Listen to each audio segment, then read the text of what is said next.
Thanks so much for joining us today. God wants to do so much for you and through you, and we'd love to hear about it. Take a moment to send your story to stories@parkerhill.org. And if you'd like to partner with us financially, you can do that by going to parkerhill.org/give and choose the giving option that works best for you. Well, thanks for joining us. We hope you enjoy today's message. Welcome back to the final week in our series, Waiting Room. And my name is Dan. I'm one of the pastors here at Parker Hill. And I'm glad you decided to join us, whether it's at one of our locations or online, for a series that we all can use at some point in our lives, because we all find ourselves at some point in a waiting room. And a waiting room is that season or time in your life when there's something that's entered in your life that you don't like, that's caused some pain in your life, and there's nothing you can do to fix it. All you can do is wait. And this series has been a huge encouragement to so many of us, and so if you've missed any of these weeks, or you just need to go back and soak in the hope and truth that you heard, let me encourage you to go to parkerhill.org, watch the messages there, or check them out on our Parker Hill app. Now, this weekend is Palm Sunday. And Palm Sunday was the start of a week that led to the most world-changing weekend that history has ever known. And it was on this Sunday that was before the Friday when Jesus died on the cross. It was on Palm Sunday, that was the Sunday before the Saturday when Jesus was in the tomb and there was silence and there was pain. And it was the Sunday before the Sunday when Jesus would rise again victorious. And so it was quite a weekend. And for us, these 3 days, this Friday, Saturday, and Sunday, are the perfect place for us to go one last time in this series to find some hope, to find some truth, to find some power, to find some strength to have in our waiting rooms of life. And I think these 3 days become for us something of a roadmap for facing these seasons and these waiting rooms. See, on Friday, Jesus died. That was the painful difficulty. And on Saturday, the disciples sat in their present reality, waiting. And on Sunday, Jesus rose again with the promised victory. It's a picture for our lives. There's the painful difficulty that enters our lives. That's our Friday. Then there's the period of waiting, and that's our present reality. That's Saturday, the time in between. And then there's Sunday, where there's the promised victory. Painful difficulty, present reality, promised victory. Friday, Saturday, Sunday. And we live in the Saturday. Saturday is our waiting room. One author put it this way. He said, 2 days have earned names on their church calendar: Good Friday, Easter Sunday. Yet in a real sense, we live on Saturday, the day with no name. What the disciples experienced in small scale, 3 days in grief over one man who had died on a cross, we now live through on a cosmic scale. Human history grinds on between the time of promise and fulfillment. Can we trust that God can make something holy and beautiful and good out of a world that includes Bosnia and Rwanda and inner city ghettos and jammed prisons and the richest nation on earth? It's Saturday on planet Earth. Will Sunday ever come?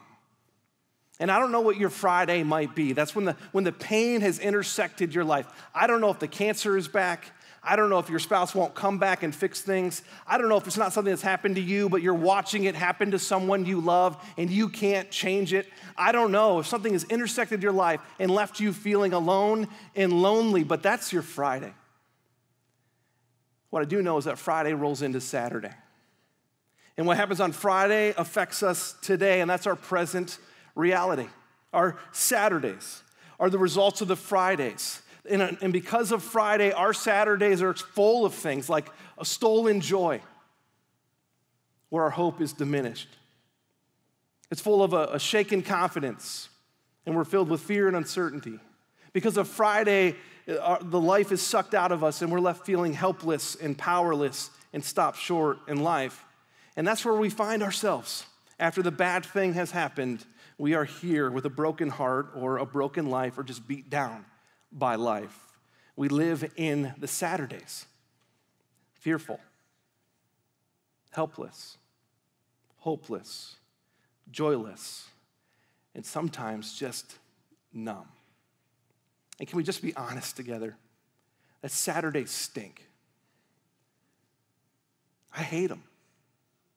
These seasons, these times, they're rotten. And I am impatient, and I don't like pain, and both are part of Saturdays. And I don't think I'm alone in that. In fact, I think there's a lot of people in the room that share that same sentiment. And just to prove it to everyone, here's what I want to do at every campus and online. Here's what I want to do. I'm going to give you a question, and I want you to answer it on a scale of 1 to 10. And when I say go, you turn to your neighbor and you tell them the number. So here's the first question. How much do you like pain? 1 is I run away, and 10 is punch me again. I like it, okay? 1, 2, 3, tell your neighbor. Exactly. I'm not alone, right? Lots of ones in the room. A few of you want to tussle out in the parking lot afterwards. Okay. But for most of us, a 1. Here's my second question. How patient are you? 1 is very patient, and 10 is I hate to wait. Ready? 1, 2. I'm not going to do that. I don't have time for this. Okay. We're impatient. We hate the pain. But both of those are just part of our Saturdays. They are guaranteed ingredients in the waiting room. And there's Saturday, the day after the pain enters our lives, the day of silence, the day of suffering, the day of waiting. And can we all just agree together now that Saturdays stink? But you know what I've seen? That even though Saturday can become that season in your life when you feel furthest from hope, the season in your life where you feel like you might give up hope, you know what I've seen? I've watched people, young and old, new to their faith or just coming back to faith, following Jesus for a long time, no matter what situation, even when it's the hardest, even when it's the worst Fridays that could be thrown at them. You know what I've seen people do? I've seen them handle it with grace. I've seen them not weaker, but stronger. They are not dominated by their fear. Though they feel fear, they're not controlled by it. They're not powerless in this Saturday. Even though they feel helpless, they keep going. They're not joyless, even though they mourn at times and they are sad at times. It doesn't overwhelm them because they have not lost hope. See, they are undaunted. They are unstoppable. They are undiminished. And I want that in my Saturdays. And I want that for you. And so if I talk to those people, and as I've read the Bible, I've discovered something, and I would call it the secret to suffering well, to having this kind of response, a way to thrive in your Saturday. And we're going to find that truth from the words of Jesus himself in John chapter 16, verses 16 to 22. So if you have a Bible or Bible app, you can get there now, or you can follow along on the screens. Now, the events in John chapter 16 take place, get this, on the Thursday before the Friday, before the Saturday, before the Sunday. This was the night when Jesus was hanging out with his disciples in the upper room, spending some time with them. And it was the culmination of years of preparation. You see, these disciples had walked with Jesus for up to 3 years. They had spent time watching him do wonders and miracles and wondering themselves what this could all be about. At times, it seemed so clear who he was and what he was there to do. At other times, they were confused. And they watched him and they wondered. And eventually, they're going to find out what he was all about. But they wouldn't understand until after the resurrection, because they thought he was there, hopefully, to solve their problem and to save them from Roman rule. But Jesus was really there to save their souls. So 3 years of preparation reach a climax of one last evening together where Jesus is pouring some teaching into them, preparing them for their very real Friday, Saturday, and Sunday. Jesus already said a lot before this moment. This is multiple chapters in this book, but we're going to dive in right in verse 16, where it says this: Jesus went on to say, "In a little while you'll see me no more, and then after a little while you'll see me." This is a mysterious statement. I mean, what is Jesus saying here? The disciples heard that and they didn't understand, and so it goes on to say this in the next verse. At this, some of his disciples said to one another, "What does he mean by saying, 'In a little while you will see me no more, and then after a little while you will see me'?" And Jesus had said something else that night too. He said, "And because I am going to the Father." So they're confused about all this. And they kept asking, What does he mean by a little while? We don't understand what he is saying. You see how confused they are. And at this point, what the disciples do understand is that Jesus is leaving and he's coming back. But when? And what are the circumstances? And what is Jesus talking about? Well, Jesus takes pity on them, and so he shares some more in verse 20, where he says this, "Very truly I tell you, you will weep and mourn while the world rejoices. You will grieve, but your grief will turn to joy." That very truly is code for listen closely. It's what Jesus would say before he was going to say something really significant, something binding, something that they should pay extra attention to, and something that they can put extra confidence in. And so what is it? What is he saying? He says, you will weep and you will mourn while the world rejoices. That's crucifixion. That's the cross. You see, Jesus' disciples and followers would watch him die. The man that they loved and believed in, the one that they called the Messiah, the one that they had all their hope wrapped up in, the one they had left everything to follow. They would watch him die. Luke 23, 48 and 49 gives us a sense of what it was like to stand there that day and watch Jesus on the cross. When all the people who had gathered to witness this, Jesus on the cross sight, saw what took place, they beat their breasts and then they went away. That's the crowd. But all those who knew him, personally and followed him with commitment, including the women who had followed him from Galilee, stood at a distance watching these things. See, the bottom has just dropped out of their lives. Friday just happened, and they are stunned. And Jesus warns his disciples that this is coming. He says, you will weep and mourn while the world rejoices, and that's crucifixion. That's Friday. Then he goes on to say, you will grieve. Saturday, the waiting time. It was a dark day for them. They had put everything, all of their chips, all of their hope, all of their confidence into this man, and he's gone. He died, which shouldn't be able to happen because he was supposed to be God. Saturday was a dark day. They're waiting. They're mourning. In fact, there's like nothing left for them to do except for them to honor his body. And so they take the body and they put it in a tomb and they're shell-shocked. That's devastation. That's Saturday. And then Jesus says this. He says, but your grief will turn to joy. And so it did.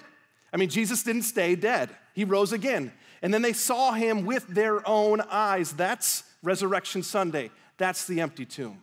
And so when you talk to someone that you watched die, someone who promised that they would come back and they made good on that promise, well, you realize that they are more powerful than anyone or anything that you will ever face, that he is unrivaled, he is unequal, that he must be God.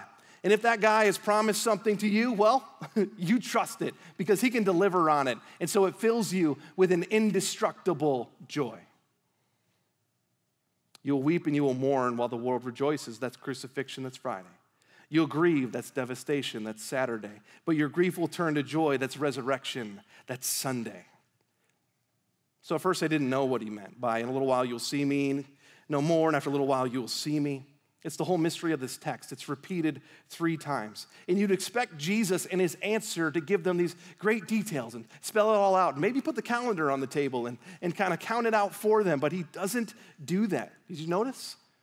Instead of giving them all the details, instead of answering all of the questions, Jesus gives them a promise instead. And this promise extends to us today. See, the secret to enduring, the secret to thriving, the secret of going through our waiting rooms and our Saturdays undaunted and unstoppable and undiminished is found in this statement from Jesus. Pain has an expiration date. I'll just summarize what he was saying. Pain has an expiration date. He's being honest. You will have sorrow. You will experience pain, but it all ends. You will face Fridays that have that painful difficulty. And it will roll into a Saturday that is your present reality, but there's promised victory. Sunday is coming. Pain has an expiration date. It's just like you take milk when it's expired and throw it out. Pain has that ending. It's gonna be past due. It's gonna be thrown out, and it will be no more. And that sorrow that you experience will be turned to joy. Pain will be replaced with complete joy. And so Jesus, he gives us an illustration to help us understand. Look at verse 21.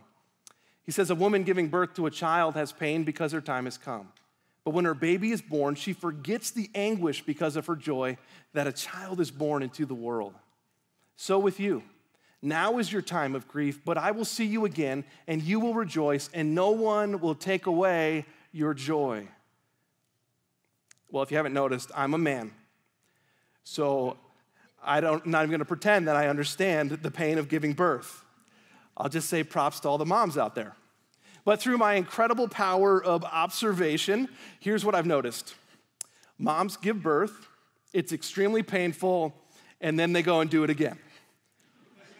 Why? Like, who's that crazy? Who would want that torture? We all understand this, even my 4-year-old son. We were starting this new family tradition where at Christmas time where we'd watch the live action nativity story. And as you know, during the Christmas story, there happens to be a woman who happens to be pregnant who happens to give birth. Surprise. And so as we're sitting there together watching the movie, there's that scene where Mary is in labor and she is screaming because she is in pain, because that's what's involved in giving birth. And so my son looks over to me, my 4-year-old, and he says, Daddy, what's wrong with Mary? Right? And I'm like, hey, buddy, you want some more popcorn? Right? We all know, like, labor is painful. Why would a mom decide to go through that again? I don't know. But somehow, when they get to hold that baby, the joy washes away the anguish. You see what Jesus is saying here? He's not minimizing pain. He's not downplaying it. He's just saying, that's not all there is. Friday brings pain. Saturday brings waiting, but Sunday is coming, and it brings joy. Look again at verse 22. He says, so with you, now is your time of grief, but I will see you again, and you will rejoice, and no one will take away your joy. Indestructible joy. That's the promise. That pain has an expiration date, and because that is true, the resurrection breaks the power of our current suffering. It has something to say to our Saturdays. Not just someday, but today. See, what Jesus did on Sunday will do something for our Saturdays. Think about it. When did Jesus promise that this would happen? When did he promise them indestructible joy? When did he say they would have it? In heaven? Well, of course that's true. I mean, of course, one day in heaven, all of our tears will be wiped away. All the pain will end. It will be nothing but eternal joy. I mean, the promise of heaven is one of the strongest anchors for our souls. It is hope that cannot be taken from us, and it changes our lives. But it doesn't all just end when you die, because if it is, that'd be true for everyone, even if they didn't know or follow God, right? Because you're dead and it's over. Great, no more pain. Jesus is saying something else here. He's saying that this indestructible joy comes earlier than that.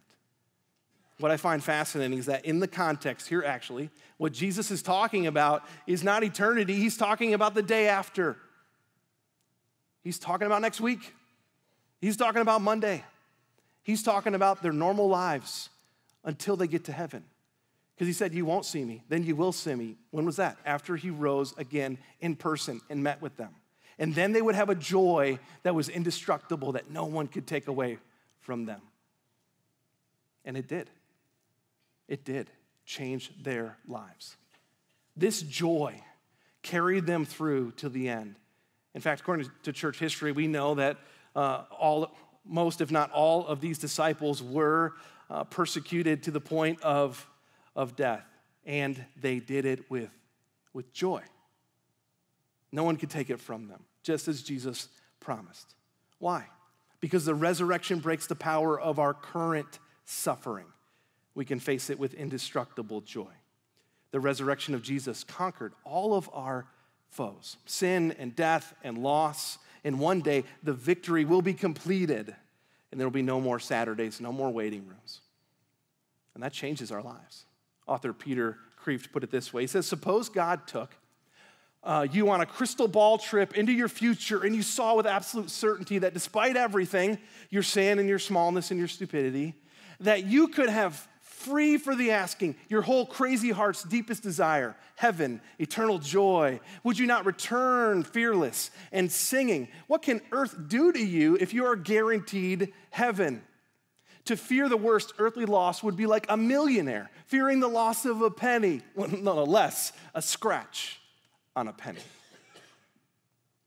That's indestructible joy. That leaves us undaunted, unstoppable, and undiminished. You've seen this in your own life on a smaller scale. You know, when you have something to look forward to, it changes how you feel. Even if you don't have it yet, it still changes how you feel in the moment, right? Even though Sunday isn't here, it can change your Saturday. And so you got a great meal coming up, it helps you get through the morning. You got a package coming in the mail, you're excited to get home. You have some friends coming in from out of town to visit, you're excited for the week. You have a vacation coming up soon, and you get pumped about it. Your circumstances haven't changed, just something good is coming. And because something good is coming, it changes how you face the day. All the nuances and issues and problems and distractions and things that could weigh you down, they don't have the same effect when you are hoping for something good and you know it's coming your way. That's what Sunday does for us. It changes how we live today. And so what do we do? Let's be really practical here. What do we do in the waiting rooms of our lives? Because let's be honest, many of us are stuck in a Saturday. And the Saturday has beaten us down. And we're not sure that we can get up anymore. And we hear all these great things and we know all these great things, but we are stuck. It seems like Friday won. Sunday's never coming. What do we do? Really, you have a choice to make. And I will not pretend it's an easy choice, but it is the choice that you have to make. You have a choice to focus on Friday or focus on Sunday. You have a choice to focus on the pain or on the promise. To focus on what came into your life that you don't like or what God promises coming into your life that you will like. You can focus on Friday and be filled with fear. Your whole life in this direction will fill you with a fear that will suck the life out of you and drag you down. Or you can focus on Sunday and have courage and be undaunted. Choice is yours.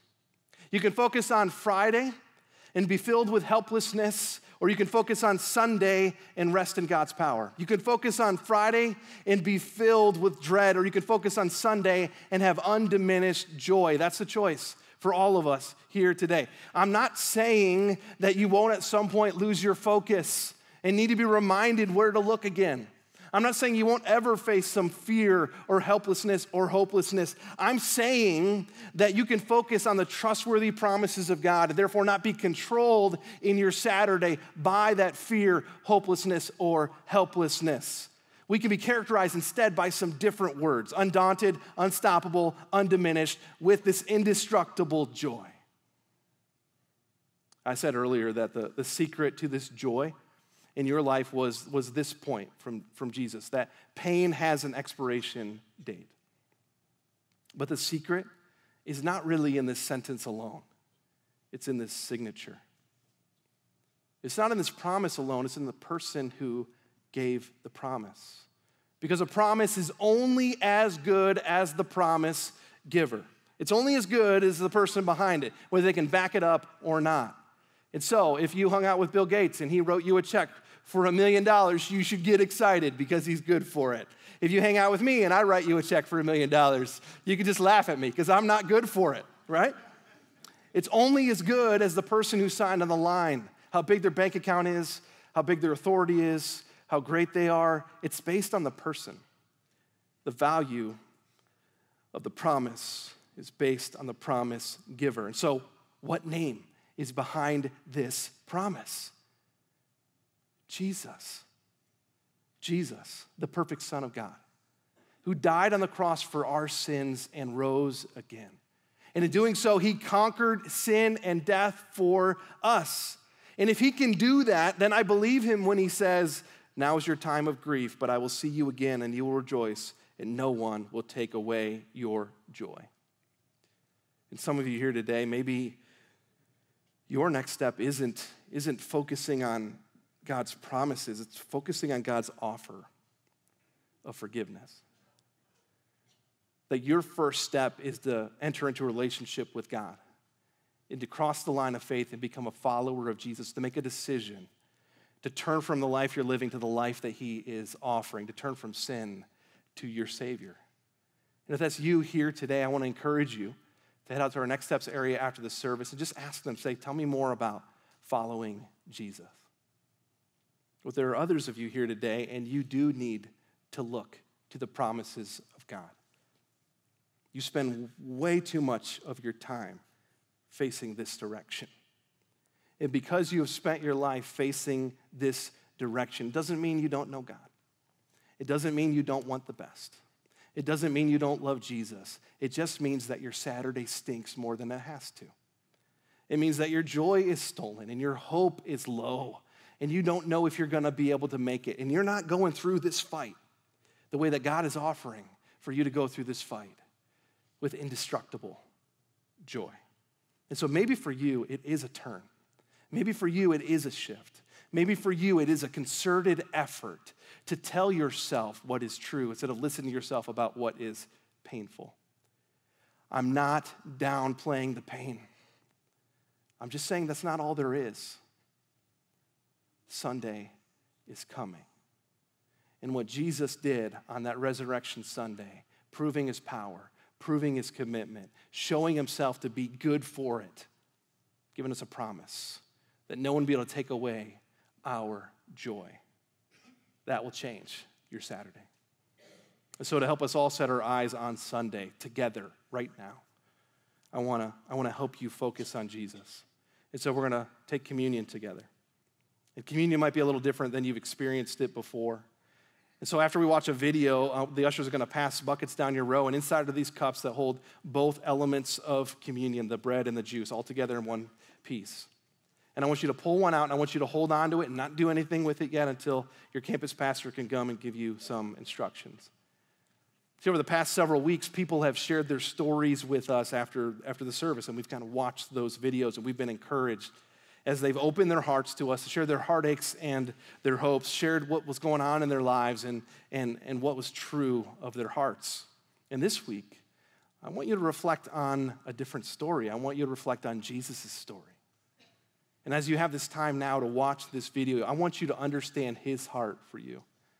I want you to understand his hopes for you. I want you to understand how far he was willing to go to rescue you. That he was willing to come through the Friday, to experience Saturdays, to give you your Sunday. He experienced it all. He lived a life like us, yet without sin, so he could conquer sin and all of its consequences, all of the junk, all the Saturdays we would go through. And his death on the cross is proof to us of his commitment to us, a proof to us that he can fulfill his promises because he overcame and he rose again so that we can have confidence looking towards the future, towards our Sunday, and change the Saturday waiting rooms we're in today.